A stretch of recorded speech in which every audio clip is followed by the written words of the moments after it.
Welcome back, everyone, to the School of Greatness podcast. We've got a huge guest Mark Sisson, in the house. Thanks for being here. Thanks for having me, man. Appreciate it. Yeah. I'm pumped. I heard about you, I think, probably like 7 or 8 years ago when I started kind of getting in the blogging world, the social media blogging world, and just kind of like dipping my toes in. You were a huge success already in the fitness space, and you had a book out called Primal Blueprint. Right. Or The Primal Blueprint. Is that right? Correct. And I think you had like a couple 100,000 subscribers at the time. Maybe this was 2009, 2010, but you were already kind of just crushing it in the fitness space and doing very well as a blogger. And that's how I first heard about you. Right. And since then, you've got like tons of products in terms of, you had supplements before then, but you've got about 20-something books, right? Mm-hmm. You've got food, products, training, restaurants, you've got everything, right? Fitness programs, you've just kind of expanded the brand, which is really cool to see. You've got a new book out today called Primal Endurance as one of the new books. And I want to dive into what you just mentioned beforehand, before we started this interview, is talking about your lifestyle and the whole philosophy and the approach to your lifestyle. Whether you want to be an endurance athlete or have endurance in your life, or you want to put on mass, or you want to get lean, or whatever it may be. Right. You have a specific lifestyle that I've always been excited about. When you came in here, you were talking about how I have the same stand-up desk as you, and I was like, yes, if I'm doing something that Mark is doing, I feel like I'm doing it right. Right. So I just want to dive into what this philosophy is and how you actually live. Right. So my main goal is to live awesome. That's the tagline. That's the motto of our company. Primal Blueprint, live awesome. And what does that mean? It means extracting the greatest amount of pleasure, enjoyment, contentment, fulfillment that's possible out of every possible moment. Now, there are going to be bad times, of course, but to live in the moment, to appreciate the now, to appreciate the relationships, to have fun when you're working out, to enjoy every single bite of food you ever eat and not choke something down just because it's healthy.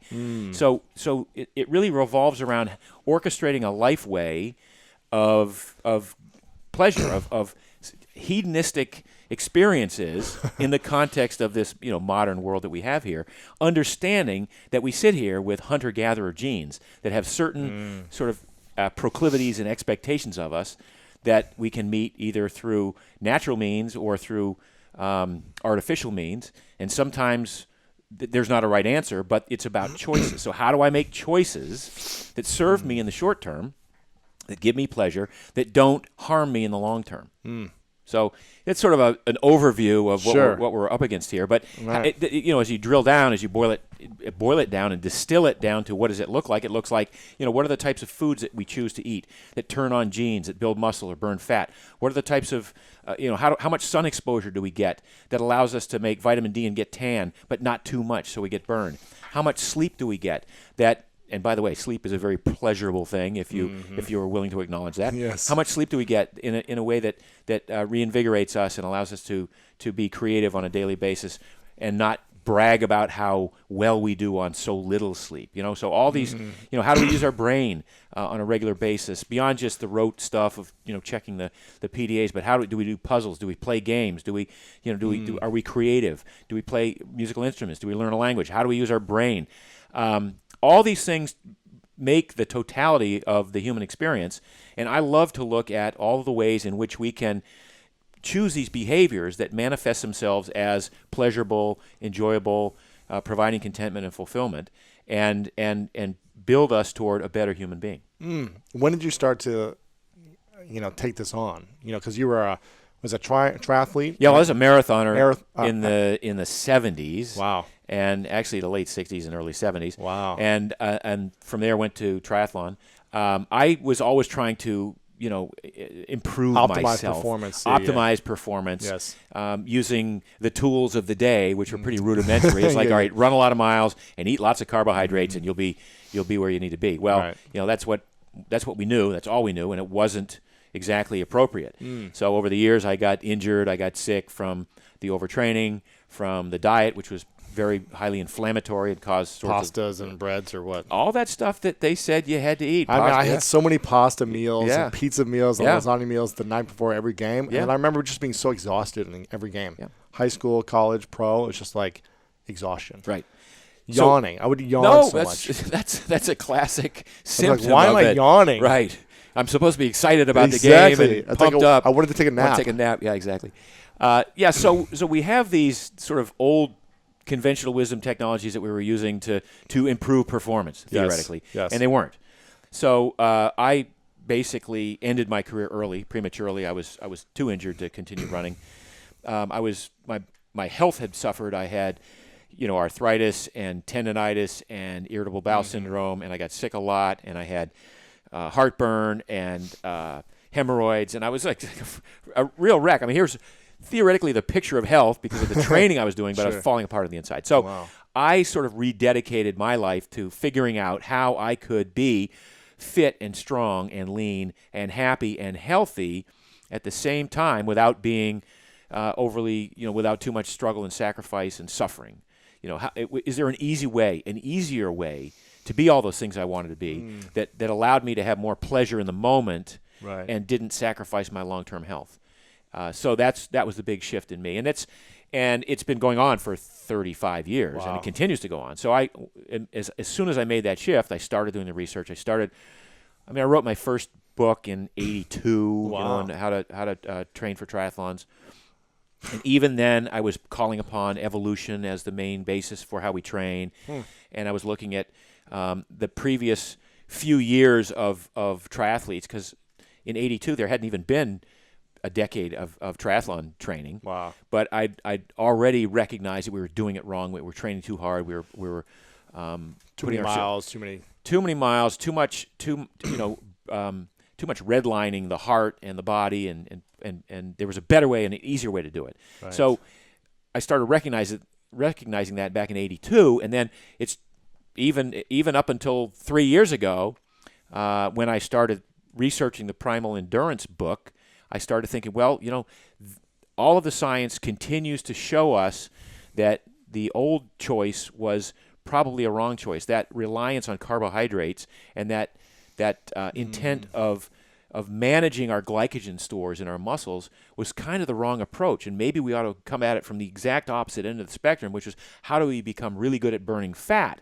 And in so doing, spare glycogen. And in so doing, unburden ourselves of having to take in so much carbohydrate in the form of pasta and breads and cereals and rice and crackers and cookies and all the other stuff. Sure. And you're 62, right? Yeah. Right? And you're like leaner than anyone I know. So what's the most effective way to burn fat and still be strong? Yeah, of course. As we said initially in the Primal Blueprint, and I've said it decades before I wrote the Primal Blueprint, 80% of your body composition is determined by how you eat.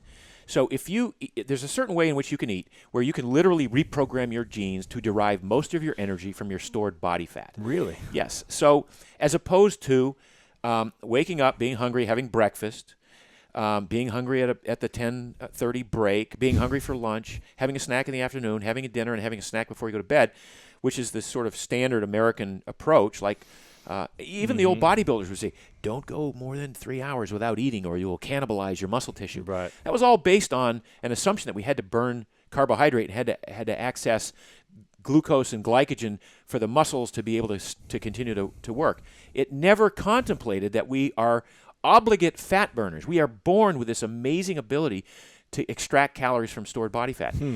And the reason that we don't as we go through life is we present you're 2 years old, you're eating cookies and crackers and mushed peas and all sorts of all that stuff, and so your body learns to depend on glucose, on carbohydrates as a source of energy, and never really gets to the point where you force it to burn fat. Wow. So what we do is we shift the diet around. It's not painful. You get rid of the breads, the pastas, the cereals, the crackers, the cookies, the candies, the sweetened soft drinks. Well, it does sound kind of nice, doesn't it? But what you're left with is meat, fish, fowl, eggs, nuts, seeds, vegetables, a little bit of fruit, some starchy tubers like sweet potatoes, things like that. Those are great tasting foods if you eat them right. And they're real food. And they're real food. And you can use butter and lard, and you can eat bacon on this program. And what it does is it reduces the amount of simple sugars and carbohydrates you take in, and just sort of gently forces your body to upregulate all the enzyme systems that access stored body fat and burn it, and allow you to have more energy throughout the day without having to eat so often. So the first thing that happens is your appetite self-regulates. So now you get into this space where you become a good fat burner. you start to melt away. You're not your as excess, hungry because you're not as hungry because you're always carrying around a meal. Yeah. It's on your thighs, it's on your ass, it's on your belly, wherever it is. It's, that's your body becomes so adept at accessing those stored calories. It says, I don't need to eat. I'm really not that hungry. Wow. Yeah, and that's so empowering for so many people. But when I was still love sugar, Yeah. but I used to be really bad at sugar. I feel like I have much more under control. But I feel like when you're eating a lot of candy, sweets, and sugar, you're never satisfied. You just want to eat more and more and more. But that's until you're sick. And No, you're exactly. Like, No, yeah, I'm full because I'm sick now. Yeah.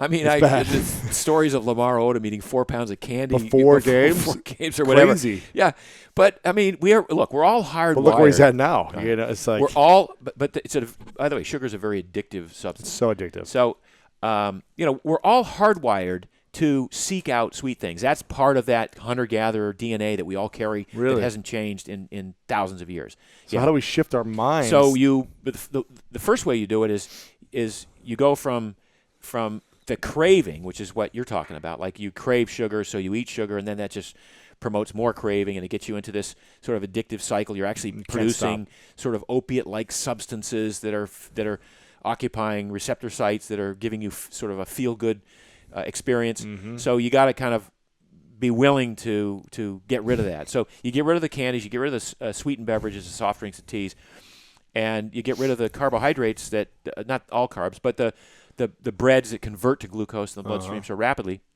So now you've lowered your glucose experience on a daily basis. So now the brain is starting to get, I don't need to really get that much glucose. The body is burning more fat. As a result of you being able to burn fat, you create these byproducts called ketones, which the brain loves to burn ketones and burns them preferentially. So you need less and less sugar to maintain clarity throughout the day.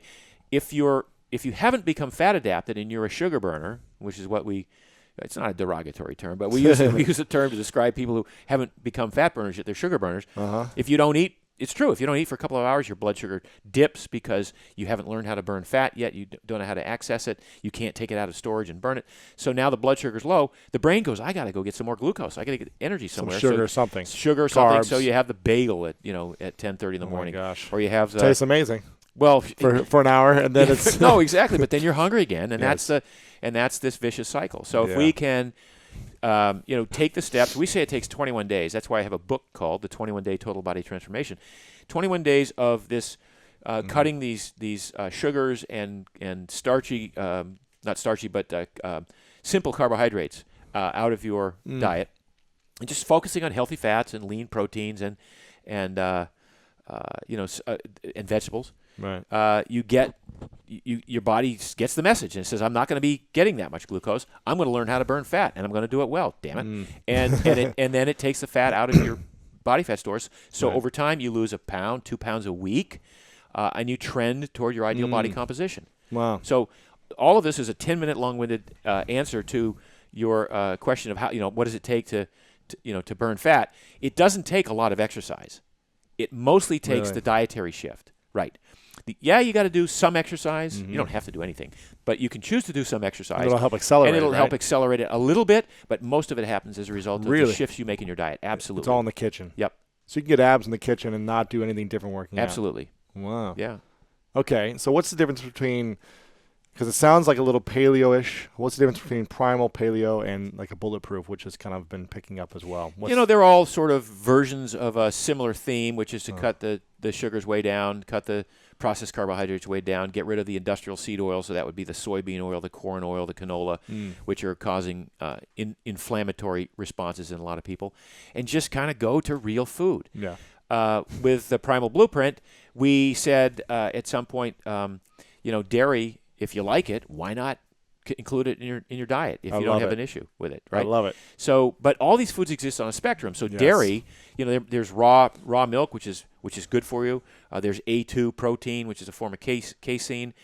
We could have a whole discussion about the different types of cows and the different types of protein that they make. But on the far end of the spectrum, the good end, there's butter, there's cream, there's all these things. At the other end, at the bad end, there's 2% skim, homogenized, pasteurized, non-fat, whatever. Stay away from that stuff. Yeah. So all these foods sort of exist on a spectrum. So cheeses, for instance, part of the dairy family. I love cheese. I love cheese. So, we include it in our eating strategy because we say there's no real reason not to. If it's the right cheese. Paleo, yeah, exactly. Artisanal cheeses, and there's good and bad cheeses as well. But on the paleo program or the paleo strategy is pretty strict for a lot of people. So No they would cheese, say right? no dairy at all Yeah. of any kind. So no milk, no butter, no cream, no cheese. So that's there are little variations in this here. But mostly whole foods. Mostly whole foods is what we're all looking at. I mean, even if you look at a vegan experience these days or a vegetarian experience, it's really these dietary programs work largely as a result of what you eliminate, not what you're eating. Right. So if you eliminate the crap and you're left, even if you're only eating vegetables, as long as you're getting enough protein, you should be fine. Yeah. Gotcha. Okay. What is LGN? And how does it motivate you? Yeah. So LGN is Look Good Naked. And it's it's just a little mnemonic device we've used for the last 10 years. I think people have used it before, but we sort of made it a meme for a while. And it's just this idea that one of the things that we are seeking is we want to look good naked. We want to, and I think that happens for a lot of people. That's a subset of their greater goal, or it's a side effect of the original intent. The original intention for a lot of people who go to Primal Blueprint and to Mark's Daily Apple, my blog, is they're frustrated. They're sick. They can't get off the meds. They've had health issues, and they've not been able to resolve them through the traditional medical channels. So a lot of people come to me having had that experience in the medical community, not a good one. So the first thing that they recognize is their blood sugar normalizes, or their polycystic ovarian syndrome goes away, or their irritable bowel syndrome goes away, or their GERD, or whatever it is that they're dealing with goes away. And that's wonderful. And then they go, oh, by the way, I'm losing some weight too. That's awesome as well, and I'm starting to look good naked. Right. So it becomes a nice side effect. Yeah. Gotcha. So what's a typical eating day look like for you? Like, what are you putting in your system? Yeah. And So what time do you put it in? Yeah. So I wake up in the morning and I have a cup of coffee around 6:30 in the morning. Wow. I like coffee. I'm a big fan of coffee. I don't eat until 12:30 or 1. Okay. So I use what we call a compressed eating window. Now I will wake up and I have plenty of energy because I'm so good at burning fat. I've trained my body to do that. So I have the energy. You don't. I have the energy. I'm not in a slump waking up from having not eaten for the 12 hours that I was sleeping. It doesn't matter. I'm so good at accessing the stored body fat. I got plenty of energy. In fact, I'll go to the gym at 9:30 or 10 o'clock and I'll do my workout fasted. Sometimes it'll be a heavy leg day. Sometimes it'll be intervals of some kind. Again, I don't. And you feel fine. Feel fine. Right. And then when I get home, I won't eat. If I get home at like 11, I still won't eat for an hour and a half, partly because I'm not hungry, and partly because I got stuff to do. Right. So, exactly. But I'm not compelled to go, oh, my God, I just finished my workout. I must eat a post-workout shake or something. Yeah, there's so many people that say that, have a protein shake within the first 30 minutes of waking up to start your metabolism, drink a shake right after a workout. Why do they say that, and why do you think you don't need to? I think you don't need to because if you become good at burning fat, a couple things happen. First of all, you have the energy to get through the day. Second of all, if you're good at burning fat and you're not hungry, I say if you're not hungry, why are you eating? If you're not hungry, don't eat, because that's kind of key. When you become good at burning fat, you don't enter that cannibalistic zone that the bodybuilders enter when they're dependent on carbs a lot, which is you start to tear up your muscle tissue. Because when you're a sugar burner and you run out of sugar, or you're depending on carbohydrate. By the way, I use glycogen, glucose, carbohydrate, and sugar sort of interchangeably. Okay. But when you're a sugar burner and you haven't eaten for a while, you've depleted the glycogen in your liver and your muscles because your body's expecting you to have sugar all this time, and that's where you store it, but you don't store very much of it. So when you run out of it, the brain... You need to fill it up. The brain goes, hey, something's off here. We got to eat. And if we don't eat, then here's what we're going to do. We're going to signal the adrenals to create cortisol, which is going to go tear down muscle tissue so that the amino acids can be sent to the liver to be converted into glucose so I can fuel the brain. So it's like you're tearing down the muscle you just spent all the time trying to build because of your dependence on glucose. All that goes away when you become a fat burner. When you become good at burning fat... Now when you don't eat, your body knows how to access the stored body fat, so your energy levels don't dip, your blood sugar doesn't dip. and so you don't cut into muscle tissue. Gotcha. So you can train really hard to try to build muscle, Yeah. and you're still saying you don't need this like post-recovery shake right afterwards if you learn how to eat the right way. Exactly. Now, if you're the old paradigm and you are the carbohydrate-dependent athlete, then you probably do want to eat a post-workout meal because you probably will cannibalize some of the muscle tissue because you're working on an entirely different operating system. Interesting. Man, and so that 21-day transformation is how you get off of that cycle and get into the fat-burning cycle, essentially? Exactly. Okay, cool. We'll have that linked up here as well. And also the Primal Endurance, the book, has a lot of it in there. This has it all in here, but this is really specific to people who want to race 10Ks, 5Ks, marathons, triathlons, Spartan races, all that stuff. Gotcha. Yes. Have you done a Spartan race yourself? I haven't. I did a short one, like a 5-miler. It's pretty intense. Yeah, it's intense. It's fun though. I wish it had been around when I was in my prime. Because you would have been a machine. Because I was a good marathoner, but I got I had my DNA fitness thing done a few years ago, and I was like 57% endurance and 43% strength. What that means is it made me a pretty good endurance athlete, but I was never going to be the best in the world because you'd have to be 80% or 85%, right? But it also told me that I had the strength, which is sort of, in retrospect, that's why I realized I used to lift weights. Even when I was a marathoner, I lifted weights in the gym. Yeah. So I maintained my strength. Wow. And I was a gymnast before I was ever an endurance athlete. Really? So you look at the Spartan races and you go, well, that's, it's got some gymnastics, some parkour type movements, rope climbing, some heavy lifting, all that stuff combined with the endurance. That would have been your thing. My thing. Wow. But right now it's like I'm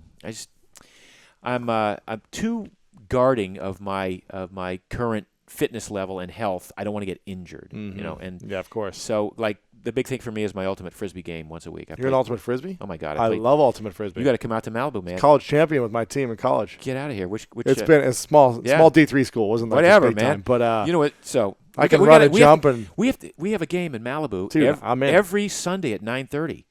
I would love crazy. to come. It's been years, but I'd love to come. No. It's the most fun. Can you wear cleats? You can wear cleats. I wear my Vibrams, but guys wear cleats. Wow. No, it's anyway. So I would love to come. You know what a good workout it is then. That's one of the hardest workouts. An hour of ultimate, and I'm exhausted. We play 2 hours, by the way. Oh my gosh! Yeah. I would be like, sub me in. 15 minutes. I'd have to get back in the shape for it. Wow, that's cool. In Malibu, huh? In Malibu, yeah. 9:30 a.m. Yep. I'll be there. And there's guys from West Hollywood that come out there too. I will come out for sure. Was it like 30 guys go out there? We get last week we had 6-on-6. That's the most fun. Oh, wow. In the summer we'll have 10-on-10 sometimes. It's a little bit crazy, but yeah. Wow. Yeah. Okay. Awesome. Okay, so you wait until you have coffee in the morning, then you wait till about noon to 1. Oh yeah, we haven't even gotten to any food yet. And then what is that meal? Yeah, so that meal is typically, it might be what I call a big ass salad. It's a big salad with lots of vegetables in it and some form of protein, with lots of salad dressing. If you make, have your own salad dressing. Now I have my own salad dressing because I couldn't find any that I could put a lot on and feel like this is that isn't filled with sugar. Yeah, exactly. or unhealthy fats or unhealthy oils like the soybean oil that I was talking about or the canola. It's like no canola. This is our salad dressings are made with avocado oil, which is the healthiest of all the oils. Wow.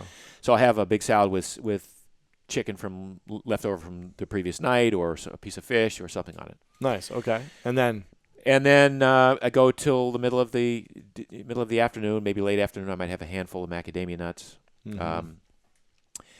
We do make we make a protein bar now. Yes, all my products I make for myself. By the way, just so you know, I make stuff that I wish existed. That so this one, the dark chocolate almond bar. Chocolate almond bar. It looks amazing. It is amazing, and it's got there are 15 grams of protein, but mostly it's 9 grams of collagen. So it's got more collagen than a cup of bone broth. So, I love bone broth, but as a quick, when I'm driving my car, with let me pull out a bottle of bone broth. Yeah. So the bars are there because I'm really into the repair. So one of the issues I have as a 62-year-old guy trying to keep up with 20-somethings on a sprint to the end zone to defend a long pass is my Achilles.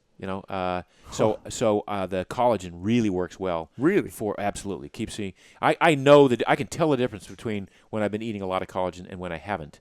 In your Achilles. In my Achilles, yeah. What happens? Just tighter when you're not? Yeah, they feel like they're going to snap. Really? And they'll feel sore enough that I'll choose not. I'll back way off for weeks at a time. So anyway, so that's I might have a dark chocolate almond bar in the afternoon. I'm gonna have to get all this stuff. Yeah, I have to try it all out. Okay, and then in the evening, I have a piece of steak. I've got this great Wagyu short rib that I get. It's my favorite cut of meat anywhere in the world. And I'll have that with a whole ton of steamed vegetables or lightly grilled vegetables with some butter on it. And once in a while, I'll have a glass of wine. And that's it. That's the whole day. Yeah. You don't need much more than that. No, so here's the thing. You may have gleaned from that it's not a lot of food. Right. And one of the things that you realize when you become good at burning fat, you don't need a lot of food. You don't need a lot of food. So a few years ago, I had this thought experiment. I thought, well, I used to my whole life see what I could get away with, see how much food I could eat and not feel like I was going to puke or not feel like I was going to gain weight. Right? It's how much food can I eat and not gain weight. And I think a lot of people live their lives that way. They sort of finish what's on their plate. They basically, there are a lot of people who run or work out just so they can eat more. Like, why do you run so much, Lewis? Well, I run because I love to eat. Yeah. I love to eat. Well, dude, I love to eat too. Yeah. But I don't want to beat myself up. Sure. So I can eat more. So that was the thought experiment. And then if you reverse it, you go, well, if that's the case, what's the least amount of food I can eat and maintain my body mass, maintain my energy, not get sick, and most importantly, not be hungry. And it turns out it's about 30% fewer calories than I used to eat. Wow. Yeah. So I learned within the last 10 years, I've learned, to sort of halfway through a meal, ask myself just sort of subconsciously, am I really hungry for the next bite? Not am I full, not am I, whatever, but am I truly hungry for the next bite? And if I'm not, I'm okay pushing the plate away, wrapping it up, throwing it away, giving away, whatever, because I know there's food wherever I want, whenever I want. So it's not like I'm trying to pack on the... You don't need to stuff it, yeah. Yeah. What if you just enjoy it? Well, if you enjoy it, keep going. Yeah. But you have a lot of times you get into that space where you go, am I eating this because it's still there? Because it's still there. Yeah. Am I truly eating it because I enjoy it, or am I, like I used to? I had a habit of 1/2 gallon of ice cream a night. For 5 years. That sounds amazing. It was amazing, and it was in my training days, so burned it all off. Never gained any weight. I actually weighed probably 20 pounds less than I weigh now. Wow. Yeah. But it was a 1/2 gallon of ice cream every night, and it was like I couldn't only eat a pint. It was like a pint of ice cream. Don't even like. Why am I going to get started on that? I'm just gonna 3 scoops. Yeah. Rip your throat off and want more. Whatever. Rip your head off. So I would, and if it was 10 o'clock at night and I didn't have any ice cream in the house, I'd get in the car and drive and get some. It was like a real addiction, a real sugar addiction. Clearly, I got rid of that. But it was, I wonder at times whether I had described this, it's a 1/2 gallon is my dose of ice cream. Right. And even though I could have satisfied myself with a pint or a half a pint, because it was there, because I could eat it and I could get away with it, that became my dose. It's like people have a bag of potato chips. You have a little individual serving size of potato chips. The whole bag. And you have one this big. They're still, to some people, each one is an individual serving size. Right? It is. It's tough to just have a few chips in the big bags. Yeah. So what are these, for athletes listening or for people that want to get back into their athletic ways? I used to be a professional athlete and I consider myself an athlete. You've got 9 pieces of primal advice for athletes. But I think a lot of entrepreneurs could live this way too and still be better entrepreneurs, be more productive, have better relationships, be sharper, all these different things. And I think everything you do to be a better athlete makes you a better entrepreneur. Absolutely, absolutely. But you talk about adequate sleep, and this is something I've been talking about a lot lately on my podcast and bringing out different sleep experts. But why, just to emphasize, is sleep important for you? I mean, sleep is when the body renews and regenerates, repairs itself. It's when a lot of the neural networking happens.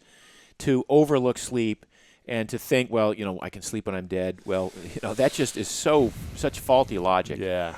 It's so critical and so important. I try to get 8 hours a night myself. If I get less than 6 for some reason, I feel it. I know it. I try to make up for it. I try not to let that happen. I try not to schedule late nights because I wake up at the same time pretty much every morning. So if 6 a.m. wake up or? Yeah, 6:30, 6 a.m., 6:30. But if I were to go to bed at 1, I'd still wake up at my normal time. Yeah. And so I have to really force myself to, not force myself because I'm tired at the end of the day. And I have this whole wind down process. What is that? So my wife and I will watch we'll do some television after dinner. We'll catch up on, we'll do some binge watching, catching up of whatever the latest series was. But around 10, we'll break. I have a pool in my backyard and a jacuzzi. So I go into the pool's unheated. So in the wintertime, it might be in the 50s. Wow. I'll walk into the pool and hang out there for a couple of minutes and get really, really cold, but not to the point of shivering. Just it's kind of a process in and of itself. Then I'll get in the jacuzzi. So my wife and I will hang out in the jacuzzi. We'll just recap what the day's events were. It's very we turn off all the lights in the house. We have a fire pit out there, so there's a real sort of a primal caveman kind of thing to that. Then I'll just finish off with another minute in the cold, and towel off and go up to bed, and I sleep like a baby as a result of that. Wow. So that's the hot-cold therapy. Yeah, the hot-cold therapy, and that's kind of how I wind my day down, and that prepares me to sleep, brings my body temperature down, which is they say that you should have a lower body temperature to sleep better. We keep the room around 67. Yes. We have blackout curtains, so it's a real cool sleeping environment. Yes. I always like to keep it cold. Yeah. Yeah. Okay. And so if you do like a cold shower before bed, you think that's a good thing? I think it's a good thing. Yeah. It'll help you sleep better. I think so. Try it. I mean, it can't hurt. Okay. Yeah. You talk about stress and rest balance. What does that mean? Well, there are certain stresses in your life that are unavoidable. Work stress, commuting stress, right. sometimes training Waiting stress. in the lobby for 45 minutes stress. Sorry.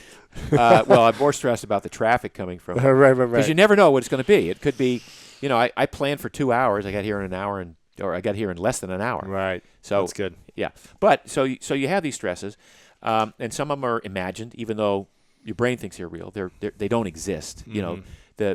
Our stress mechanisms in the body they evolved to handle true life or death situations. A tiger bearing down upon you, right. An infection that's gonna kill you, a broken leg that may, whatever, have its impact on you.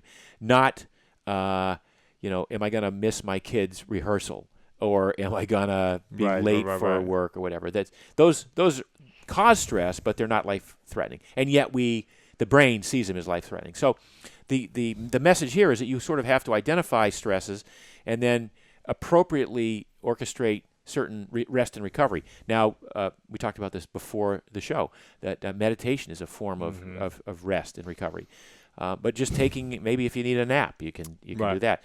But certainly that goes back to the whole sleep thing being critical. But the other part of rest is recognizing, if you're an athlete, recognizing when it's just inappropriate to go out and train just because your schedule says I have to go do 6 miles today. Yeah. If you wake up that day and you feel like crap, and the metrics, the heart rate variability is wrong, or you're just not feeling good, then you're better off taking that day off than plowing through it and being able to write in your logbook, I got through the workout, felt like crap, but I got through the workout. I was just rested that day. Just rested, yeah. Gotcha. Okay, and the third thing you talk about is personalized schedule, and inconsistency is the key. So in Primal Endurance, we go back to that philosophy that the body, is a very sort of temperamental. It's in temperamental states, back and forth. Sometimes you're in a state of energy and health, and sometimes you're not. And you can't really plan on when those states are going to be, so you have to be willing to listen to the cues. And for that reason, we say inconsistency is the key to consistent racing if you're an athlete. So it's when you feel good, you can go hard. When you don't feel good, back off.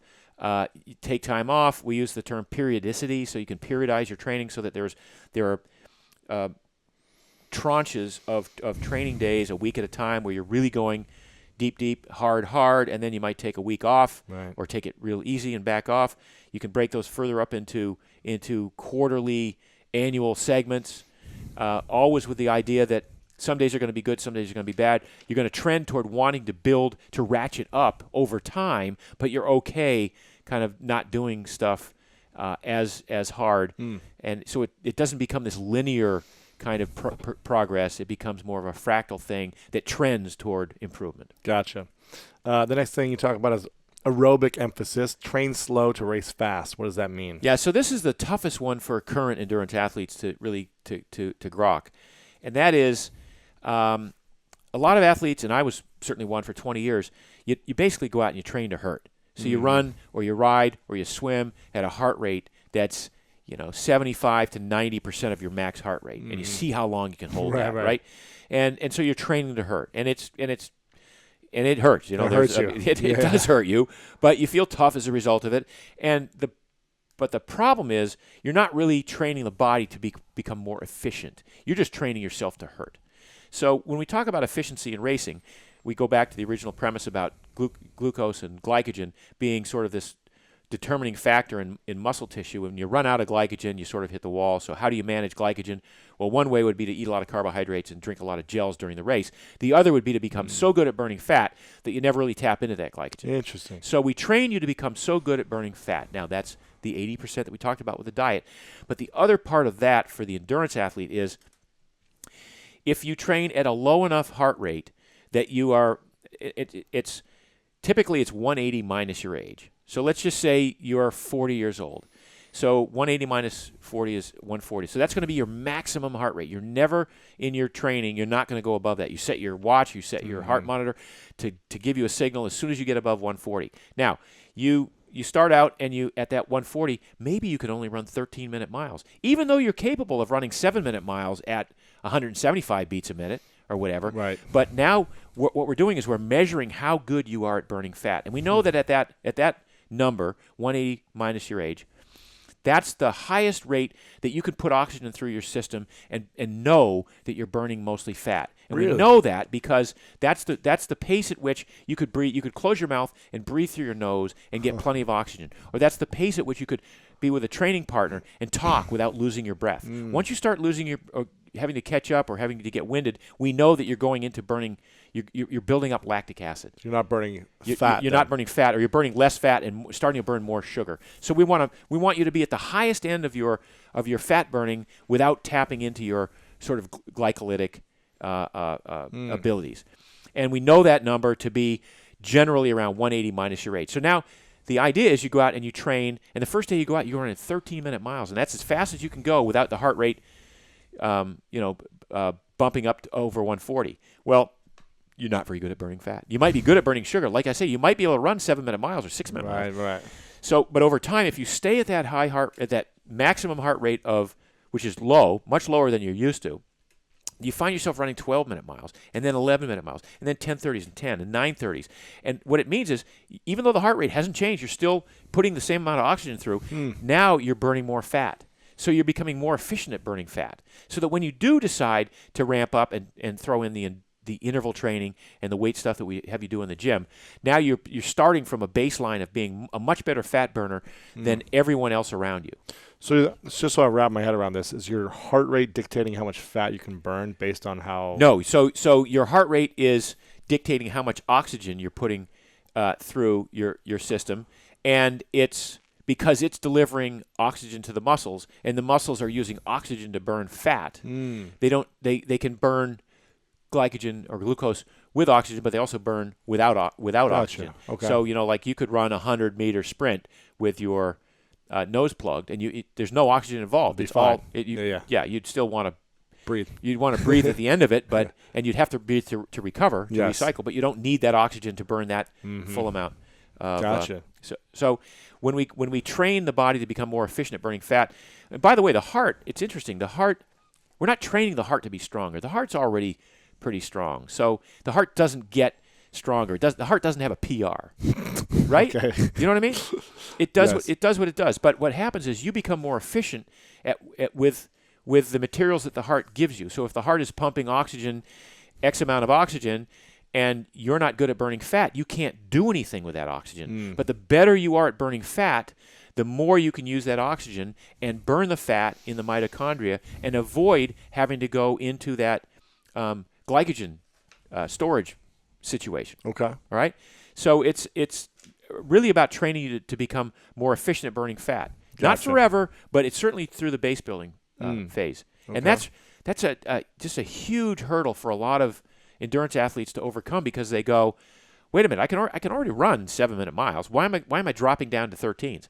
But invariably and across the board, we see if they stick to this for weeks at a time, they become more and more efficient. So now we know that now you're running 7-minute 30-second miles, and you're getting 92% of your energy from fat. Wow. So that when you do decide to run those 6-minute miles, now you're starting from having burned more fat, and you don't have to use as much glycogen to get there. Interesting. Okay, cool. Structured intensity. What does this mean? It means partly means you've got to go into the gym and do some heavy lifting. Yes, but not a lot. Okay. And this is if you want to be an endurance athlete. If you want, even if you want to be an endurance athlete, one thing that athletes used to avoid like the plague was the gym.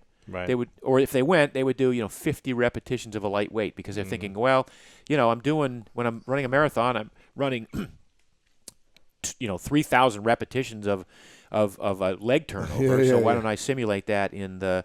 But you're saying lifting some weights is going to be key to your endurance as well. So what happens in any long endurance contest, in addition to running out of fuel, is you run out your power decreases, because you haven't trained the power.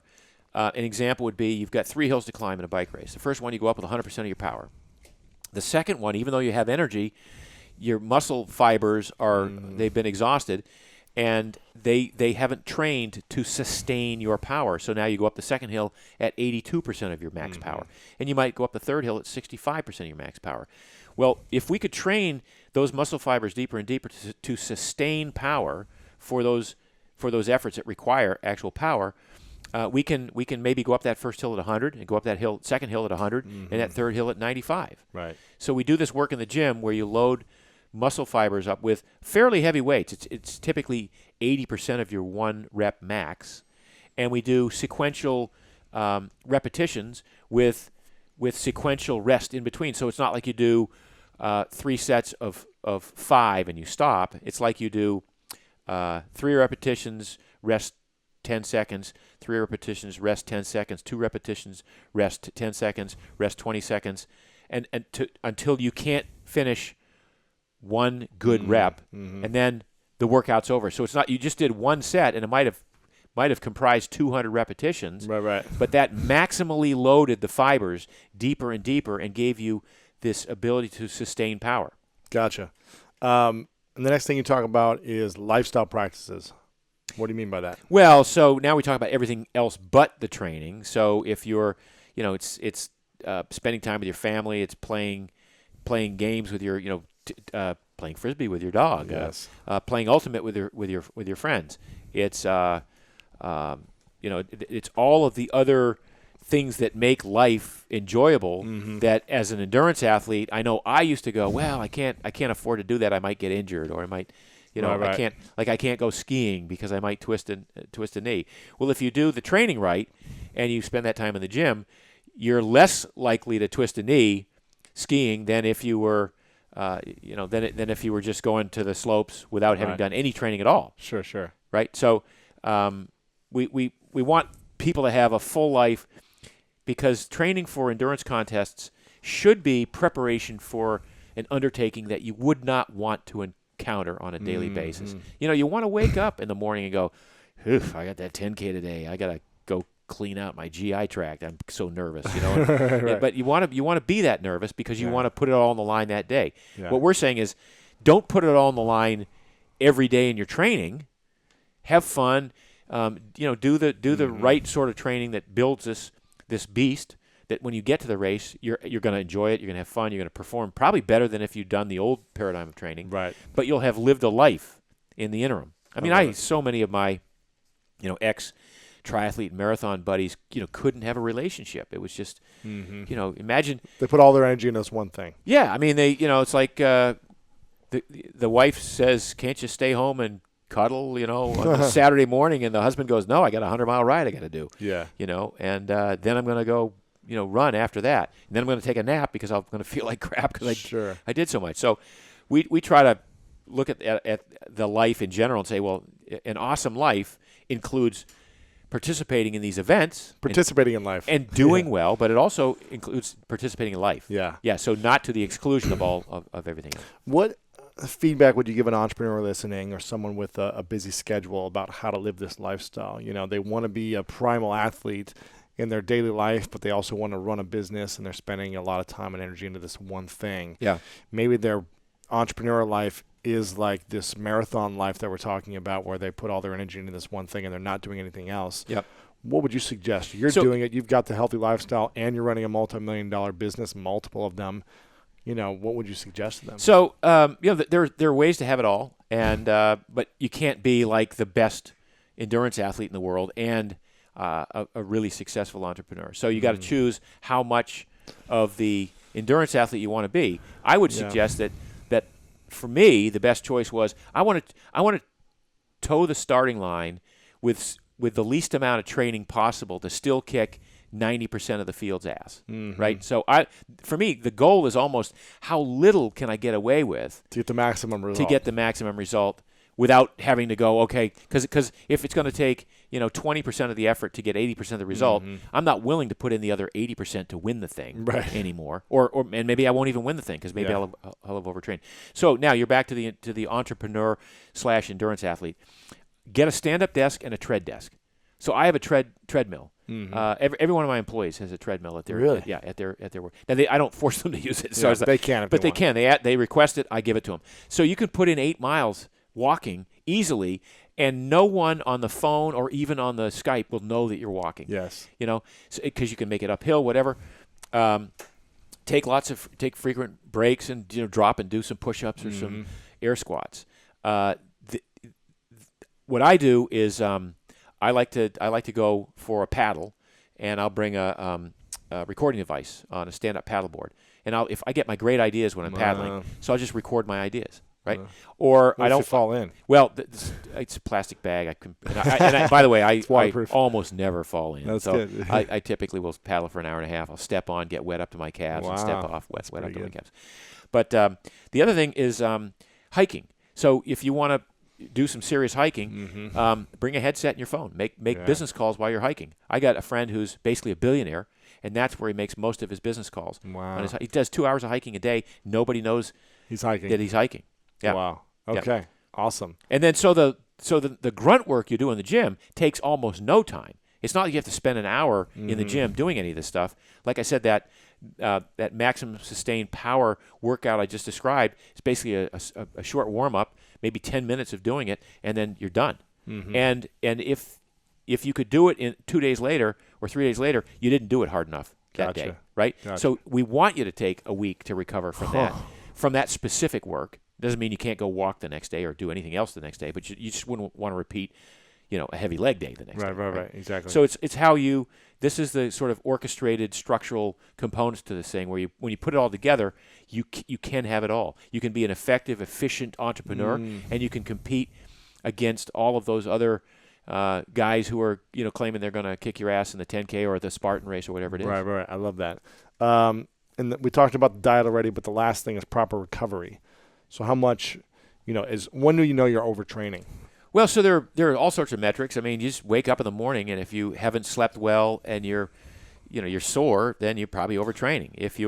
Should we not feel that soreness at all? Yeah, I mean, I don't think it's appropriate to feel. You can feel it on a day-to-day basis, but not on a week-to-week basis. So you can feel sore after a workout, today, yesterday, or 2 days ago. But I think if you're still feeling sore for days on end, then you're probably linking together too many hard workouts, or you might have overreached on one of your workouts. So that's one indicator. We have a metric that we use called heart rate variability, HRV, and you can buy these apps that measure the time between heartbeats. And you'd think that you'd want to see a metronomic beat, like an exact amount of time spaced between each heartbeat. But it turns out that that's an indication of overtraining. Okay. That, in fact, the heart, we want the heart to be beating almost in demand to whatever is being called upon in real time. So there might be a 0.8 second skip, and then a 1.1 second skip, and then a 1.2, and then a 0.8, and then a 0.9. Okay. And that's heart rate variability. And if you've got a good heart rate variability score, it's probably a good indicator that that you're rested and well trained and ready to go again. Okay, cool. Couple questions left for you. This has been great information, and I want people to go check out primalblueprint.com so you can see all the books, especially Primal Endurance, the new one, but all the books, the products, everything else. If you want to own a restaurant, you can learn about that too. A few questions left for you. What's a question that you've done tons of interviews over the last decade alone from everything you've been doing? What's a question that no one's ever asked you, you've always wanted to answer? Oh, wow. You should give me time to think about that one. Is there anything that comes to mind? No, because I've done a lot of interviews and I've been asked a lot of questions. Yeah, I'd have to give that some thought. Okay. What's something small you've done that you're really proud of that not a lot of people know about you? It's not that small, but not a lot of people know that I helped get triathlon in the Olympic Games by drastically changing one of the rules of the sport. Really? Yeah. You got it in the Olympic Games? Well, I didn't personally get it in, but I was on a board of the International Triathlon Union, which was the International Federation for the Sport of Triathlon. Wow. And for the first 15 years of triathlon, there was no drafting allowed on the bike. And I convinced the board to change that rule to allow drafting on the bike, which pissed off every top triathlete in the world at the time, but it was the only way we could get into the Olympic Games. Really? Yeah. So that move allowed us to have races where 50 people could be close to each other, and you didn't have to disqualify them for being too close for drafting. And it made for much more telegenic events and things like that. As opposed to just following one person at a time, exactly. right? Yeah. Exactly. Interesting. Yeah. Wow. So. And then you qualified for the Olympic trials, right? In the marathon, yeah. In the marathon, not in the triathlon. Right. Yeah. Okay, cool. Yeah. Well, that's awesome. What was your fastest marathon? I ran 2:18. That's good. It's really fast. Yeah. Well, it wasn't fast enough, but it wasn't. In those days. That's fast. You know, back in the 70s and 80s or whenever this was. It's really fast. Okay, it's one of your final days. Yep. Many, many years from now. Yep. And all your books have been erased. Everything you've created is gone. Yep. And you have a piece of paper by your bed, and all your friends and family are there, Yep. and they ask you to write down 3 things that you know to be true about your experience in life. The 3 simple truths that you would pass on to them to Right. Yep. essentially all your lessons down to 3 things. What would they be? The first one is, if it were easy, everyone would be doing it. Does that resonate with you? Absolutely. Okay. Absolutely. The second one is absolutely find as much joy in every moment as you possibly can. In other words, live in the now. Mm-hmm. And the third is, I'm going to say, always be in a relationship. Always be in a relationship. Yeah. What type of relationship? Either with someone else or yourself. Okay. Why that? Well, because I think, first of all, I think we're sort of groomed to be in a relationship of some kind, and that's, I think, not just groomed. We're hardwired to be in a relationship, I believe, and it doesn't have to be the same person forever, but sort of we have relationships come and go, and I just find that most of the time when you're in a relationship, you're experiencing the better parts of life. And if you're not in a relationship, then if you're in a good relationship with yourself and you have that self-love, you're still able to experience that stuff. That's cool. But as opposed to saying I'm a loner, I'm fine alone and I can cruise through life and do whatever it is. Right. Yeah. Okay. That's cool. That just came to me, by the way, so I haven't been working on that for a long time. No, that's great. It's great. Yeah. What are you grateful for in your life right now? Oh my God. I could not. The list is so long. I'm grateful for my path and how it got me to where I am. So I'm grateful for every bad thing that happened to me, and there were a lot of them. I'm grateful for my wife and for my kids. I have an awesome wife, 2 awesome kids. I'm grateful for the time that we live in that would allow me to be able to talk to millions of people, because 20 years ago that we would not have been able to do this. Right. The internet and this this ability to reach out to millions of people, tens of millions of people. Wouldn't have existed. So I'm grateful for that.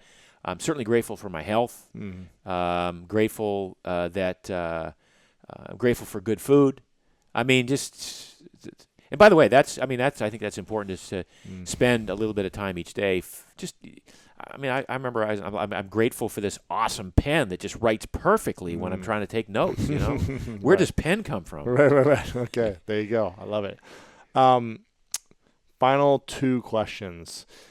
If you had all the money in the world to spend on one thing, and you had to spend it on something, what would you spend it on?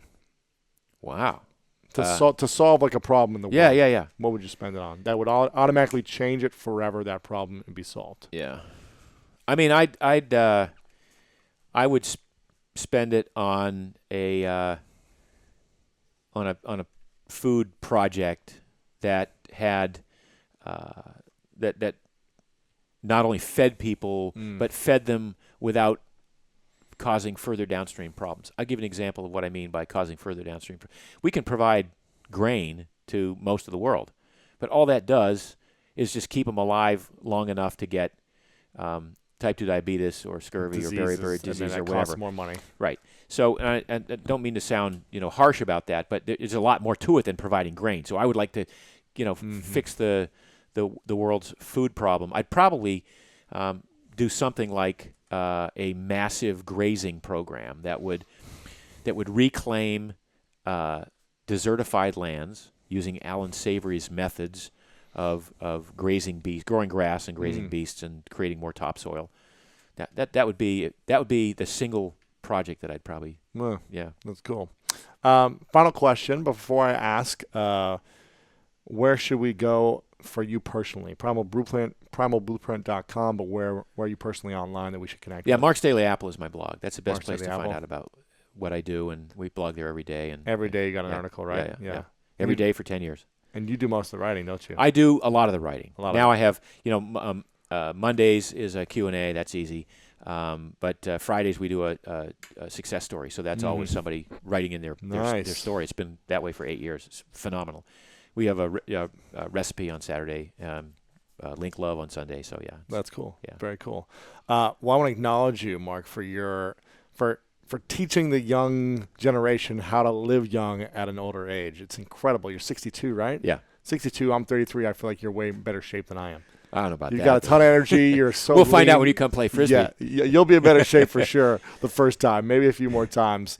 But your consistency in educating the world and educating yourself and constantly learning and evolving is so inspiring. So I want to acknowledge you for your incredible commitment and consistency to teaching and educating, and your reach to 10 million people and beyond is happening in a powerful way. So I appreciate and acknowledge you for that. Thank you so much. The final question is, what's your definition of greatness?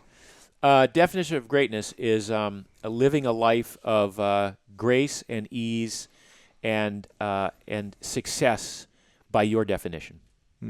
Mark Sisson, thanks so much, man. Appreciate it. You bet.